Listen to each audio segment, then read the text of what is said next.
What's up, guys? So today we're doing a cooking video. It's been a while since I've done a cooking video. I'm actually surprising Christina with a dinner that I never made for her before, and it is a Pennsylvania pasty. So pasty is kind of a generic word for meat pie, which I believe originated in England. I think it's really big up in Michigan too. Normally these would be like little handheld pies.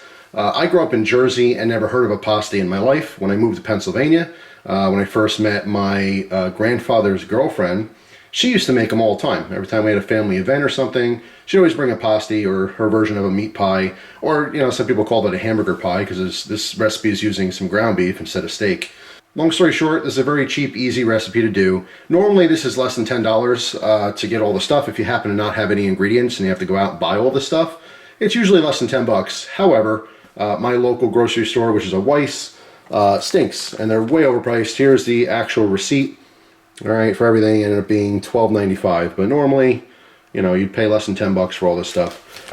I have a little bit over a pound of ground beef here. I have a double pie crust, so there's a bottom and a top. They're two 9-inch pie crusts. This recipe I'm putting in mushrooms just because I like mushrooms. Originally never had any. When I've had it before, it was just meat, potatoes, and onion, but it tended to be a little bit dry. It was delicious, just like I said, on the dry side I'd always end up putting like barbecue sauce or ketchup on top of it. I think the mushrooms are going to bring a little bit more moisture plus flavor. Mushrooms and onions and meat, they all go great together anyway.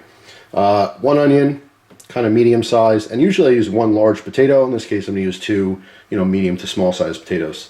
And of course, if you're used to cooking, you can make your own crust. If you happen to have the ingredients in the house to make a crust, I do recommend making one from scratch. It's that much more impressive and tastes just a little bit better. But to make it cheap and easy, and for people out there who don't do any baking or cooking, buying pre-made crust is just as good. Alright, so the hands are washed and dried, and we are ready to go. So first I'm going to dice up this onion. I'm using the Suncraft chef's knife here, which I did a video I believe a long time ago about. So, of course, I'm not a professional chef or anything, and oftentimes when I'm cooking I do waste a little bit of food. But, it is what it is. Like, for example, the onion, I always throw out that outside layer. I know I don't have to. I know it's a waste. I know someone's going to comment. But that's just what I do. You don't have to do what I do. If you want to salvage every little bit of onion, be my guest. Alright, so, make some slices through here. Well, how well you guys can see this. I have the camera kind of set off to the side here. Alright, I'm going to do downward slices through.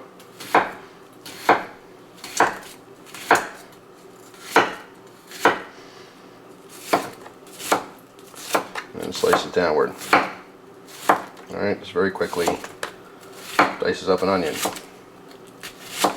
And I'll go back on the end part where all those slices didn't come through.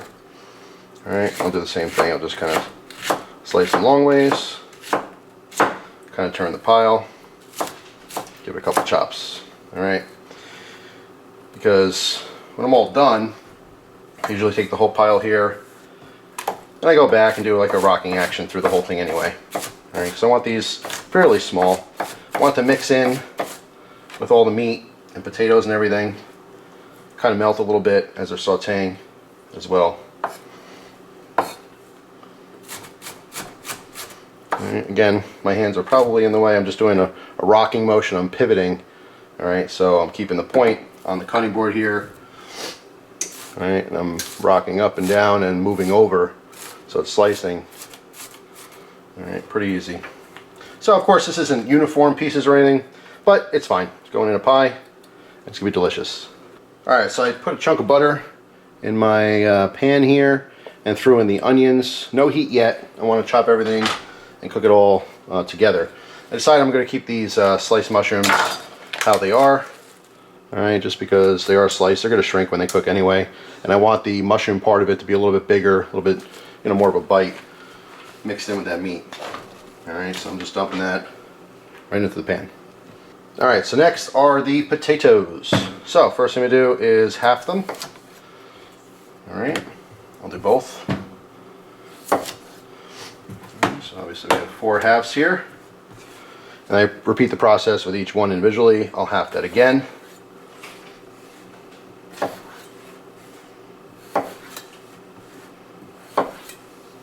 Then you take one piece here, make some strips. You want to try to cut them pretty evenly.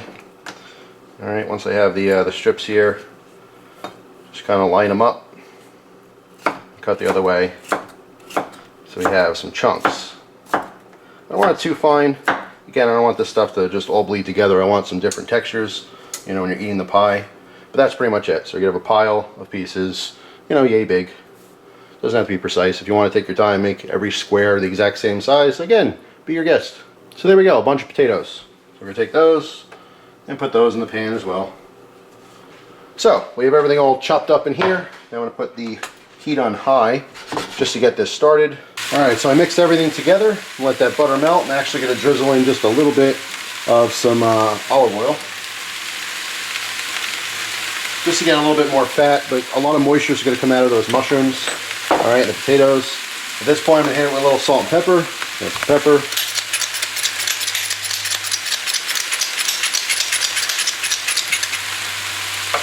And a little bit of salt. Again, the salt's going to draw moisture out of the mushrooms as well.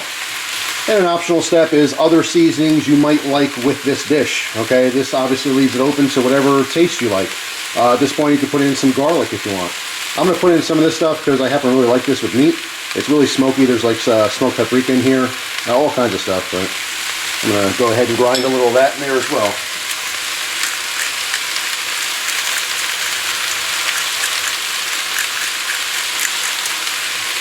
Alright, so now we're just going to keep an eye on this and keep tossing it.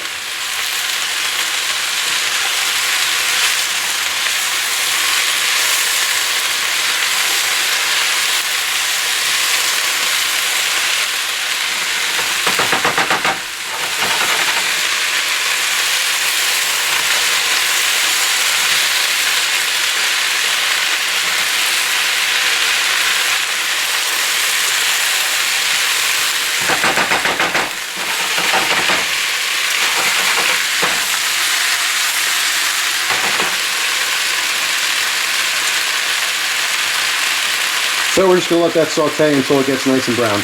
Alright, so once the butter melts and everything kind of gets wet and you mix it all together, I like turning the heat back down because you don't want to burn it. You just want to start cooking it out, sweating it out, letting that moisture evaporate and getting that caramelization, you know, on the onions and mushrooms. The potato, it's kind of like just pre-cooking it, just to ensure that you don't have any raw potato once this thing's done. It is going to bake in the oven. We're going to mix this with the raw meat. The meat is going to fully cook as well. Alright, so while you're sauteing your vegetables, you can grab your pie crust. Alright, put one aside. That's going to be our top. Alright, take the other one here.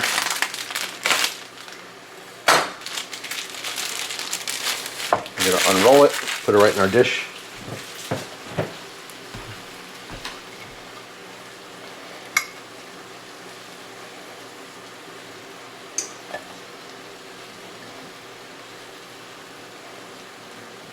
Got a little tear there, that's fine. So I'm going to kind of spread this out a little bit so it climbs up the walls of the dish. Alright, once you're done there, I'm going to grab a fork. Alright, and this is so that you don't get those, you know, the hot air bubbling up your crust. Alright, we're just poking some holes in the bottom.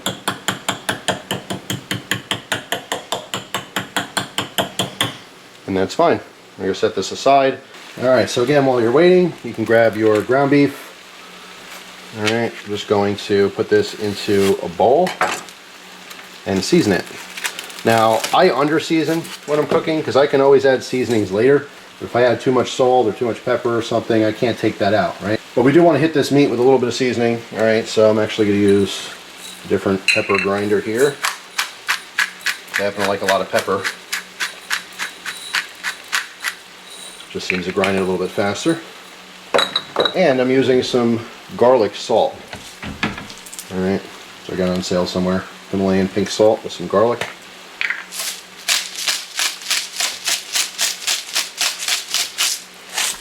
So real quick, while I'm waiting here, I wanted to mention something about the pie crust. A lot of times if you're using these pre-made pie crusts, you can see the bake time is a lot less than I'm going to suggest. They're saying 11 to 13 minutes for a glass dish or 9 to 11 minutes for an aluminum pan. I'm going to cook this for about 40 minutes because I'm using raw ground beef. Alright, What I'm going to do is once the top gets brown, I'll cover it with foil so that it doesn't burn or anything. But if you want to, towards the end of the sauteing process, you could put the meat in the pan with everything else to start that cooking process so that you don't have to bake it as long. Alright, so the sauteing part is done, but I noticed that there's a little bit too many potatoes and stuff for my liking, so I took some out, put in a dish. I will let this cool and save this. This is awesome for omelets, you know, or for breakfast. You know, cook up some eggs, serve this on the side. Good stuff, right? So it definitely won't go to waste. I'll save that. And now, I'm going to mix in, I just used a fork to kind of chop up the meat a little bit here. Mix in all these delicious potatoes and mushrooms and onions.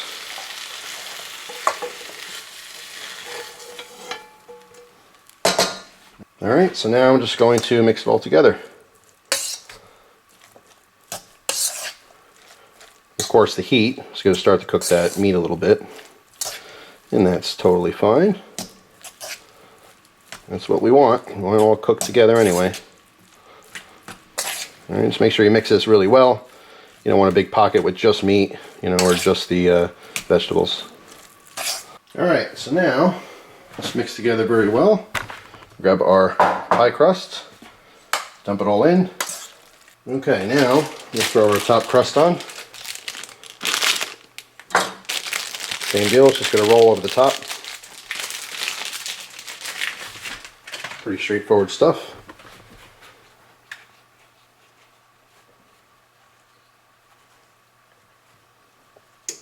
I'm going to go around, crimp everything together.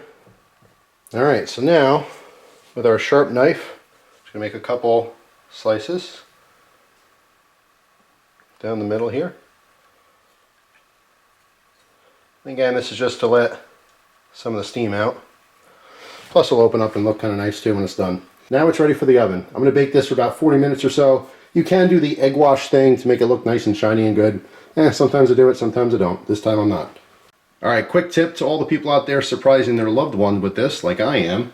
Make sure you do the dishes. It's pretty much as important as surprising someone with a meal.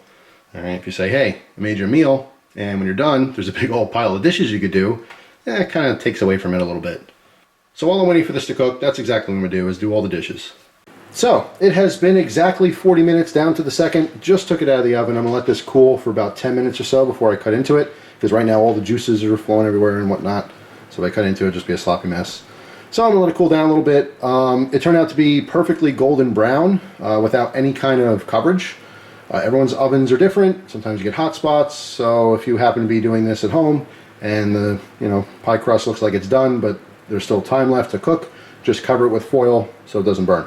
All right, so it's all done. Got a piece here. Got a little ketchup on the side with some pepper in it, just because that's how I used to have this. I'm going to try it with and without. It is a normal size piece. You can see my hand. I just use a small plate here. But anyway, 40 minutes cooks that ground beef just enough where the ground beef is fully cooked, but it's still nice and juicy. It's not dried out. All right. So, try a little bite without the ketchup first. All right, you can see, maybe you see that steam coming off of there. It is still quite hot, but here we go. I'm going to cut out the chewing part. Oh yeah, that is fantastic. Just like I remember. It's just you have the nice soft cooked potatoes. The onion flavor is there. There's not like big chunks of onion. That's why I want to kind of, cut those a little bit smaller.